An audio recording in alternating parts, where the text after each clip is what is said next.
और सबसे महत्वपूर्ण फंडामेंटल ड्यूटी जो बाबा साहब ने इस संविधान में लिखी वह है बच्चों को शिक्षा दिलाना।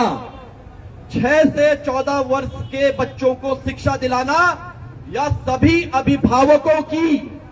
फंडामेंटल ड्यूटी है,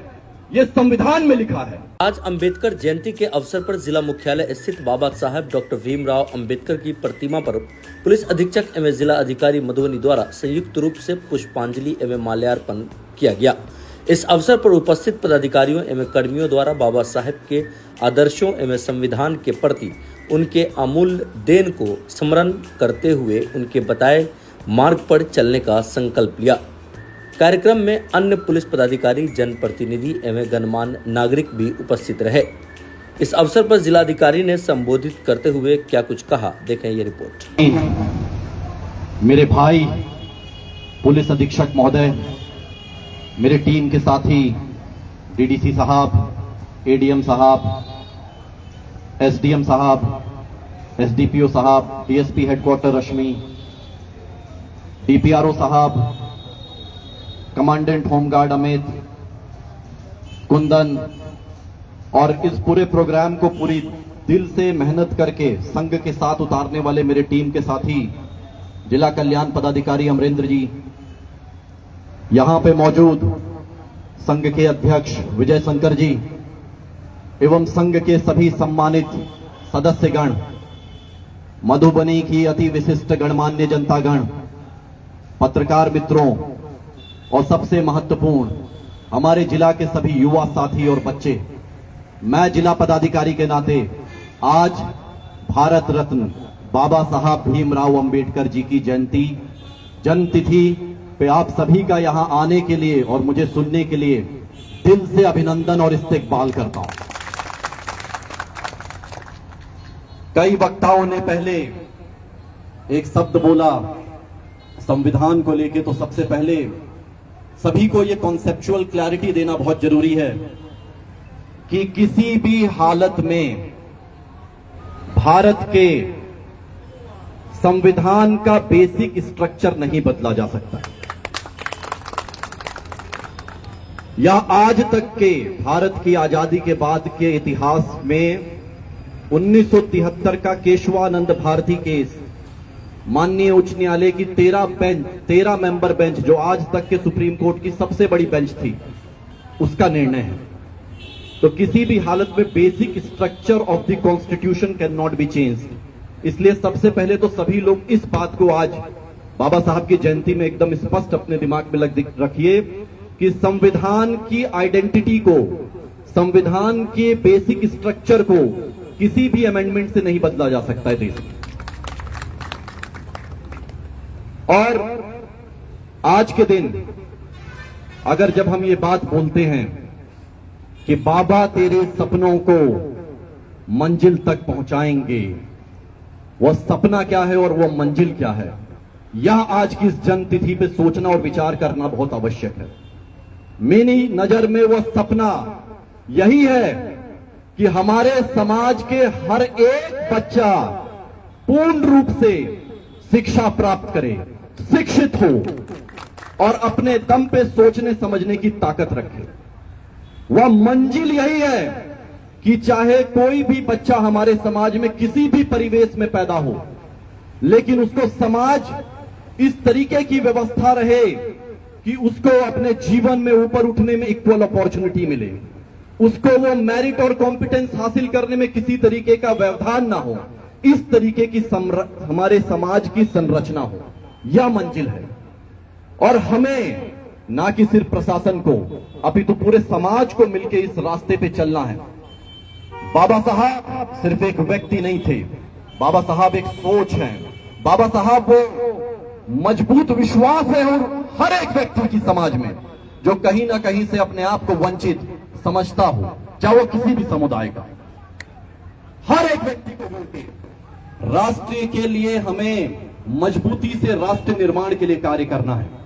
उस लेवल तक करना है कि जो 19वीं शताब्दी थी वह यूके की थी, 20वीं शताब्दी जो थी वो अमेरिका की थी, 21वीं शताब्दी भारत की है। और हमें हर चीज भुला के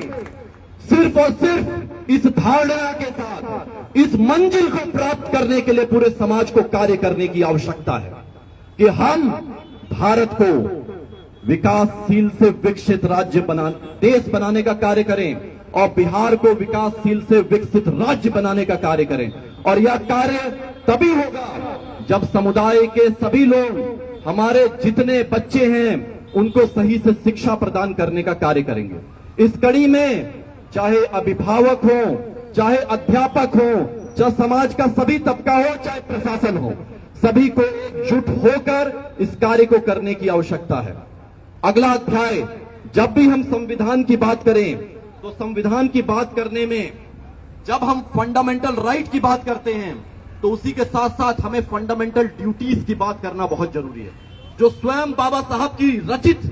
कहानी है ये पूरी। और इसलिए आज की जन्मतिथि पे हम सभी को इसको पढ़ने की आवश्यकता बहुत ज्यादा है। भारत के संविधान का आर्टिकल 51A जो फंडामेंटल ड्यूटीज पे केंद्रित है, आपके सभी सामने हम उसको पढ़ने का कार्य करेंगे ताकि आपके माध्यम से हर वो व्यक्ति तक ये बात पहुंचे कि समाज में आपकी फंडामेंटल ड्यूटी क्या है, जो आप फंडामेंटल राइट के साथ उसकी बात करते हैं। क्योंकि हर अधिकार के साथ रिस्पॉन्सिबिलिटी भी आती है और वो रिस्पॉन्सिबिलिटी का निर्वहन करना हमारा उत्तरदायित्व है। पहला कि संविधान का पालन करना, दूसरा स्वतंत्रता संग्राम के आदर्शों का सम्मान करना, तीसरा देश की एकता और अखंडता बनाए रखना, चौथा देश की रक्षा करना, पांचवा सदैव सद्भाव और भाईचारा बढ़ाना, छठा महिलाओं के सम्मान की रक्षा करना, सातवां पर्यावरण की रक्षा करना, आठवां वैज्ञानिक सोच विकसित करना। किसी भी चीज को हमको साइंटिफिक टेम्परामेंट से ले। साइंटिफिक टेम्परामेंट का मतलब यही होता है, वैज्ञानिक सोच यही होती है कि अगर कोई भी मुद्दा है उसको उसके मेरिट पे देखा जाए, ना कि कौन सा व्यक्ति सामने खड़ा है, तो उसी को वैज्ञानिक सोच कहा जाता है। नौवां सार्वजनिक संपत्ति की रक्षा करना, यानी जो भी सरकारी संपत्ति है उसकी रक्षा की जाए, ना कि सरकारी संपत्ति का अतिक्रमण किया जाए और अपने व्यक्तिगत लाभ के लिए उसको आगे लिया जाए। आपको अभी पता है कि हम लोग ने अपने सोशल मीडिया चैनल पे अगर पूरे मधुबनी जिला में कहीं पे भी कोई अतिक्रमण है उसके लिए पब्लिक से डायरेक्ट एक इंटरफेस एस्टेब्लिश किए हैं और जो भी लोग उसमें ये इंफॉर्मेशन प्रशासन को देंगे उनका नाम गोपनीय रखा जाएगा और जो भी अतिक्रमण कहीं पे भी किया है उसको देखा जाएगा और लगातार ये ऑपरेशन रहेगा कि सभी सरकारी संपत्ति से अतिक्रमण को हटाया जाए और सरकारी कार्य में और पब्लिक पर्पस प्रोजेक्ट में उन जमीनों को यूज किया जाए ताकि लार्जर सोसाइटी के लिए वो जमीन उपयोगी हो सके, ना कि इंडिविजुअल इंटरेस्ट के रूप में। तो यह प्रक्रिया लगातार जारी रहेगी। 10वां उत्कृष्टता की ओर प्रयास करना, मतलब हम सभी को समाज में एक्सीलेंस की तरफ जाना है, ना कि छोटी छोटी चीजों में एक दूसरे से भेदभाव और एक दूसरे को नीचे दिखाने का कार्य करना है। हमको कोलैबोरेटिव रूप से एक्सीलेंस की तरफ देखना है, यह हमारी फंडामेंटल ड्यूटी है। और आखिरी और सबसे महत्वपूर्ण फंडामेंटल ड्यूटी जो बाबा साहब ने इस संविधान में लिखी वह है बच्चों को शिक्षा दिलाना। 6 से 14 वर्ष के बच्चों को शिक्षा दिलाना यह सभी अभिभावकों की फंडामेंटल ड्यूटी है, यह संविधान में लिखा है। तो ये आज के दिन अगर हमको कोई सबसे बड़ा संकल्प लेके आज के दिन जाना है तो वह सभी वक्ताओं के आपके बातों में भी निखर के सामने आया कि हमको अपने बच्चों को शिक्षित करना है और इस कड़ी में प्रशासन पूरी तरीके से प्रतिबद्ध है। और अगेन हम अपने सोशल मीडिया चैनल पे एक और गूगल फॉर्म फ्लोट करेंगे और ये सीधा समन्वय होगा पूरे जिला के हमारे जितना भी मधुबनी वासी है जो उसके माध्यम से हम तक अपनी बात पहुंचा सकेंगे।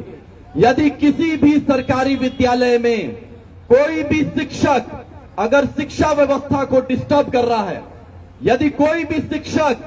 बच्चों की पढ़ाई में किसी भी तरीके की कर्तव्यहीनता कर रहा है, तो उस गूगल फॉर्म के माध्यम से कोई भी व्यक्ति जिला का मेरे तक उस बात को पहुंचा सकता है और उन शिक्षकों की जांच करके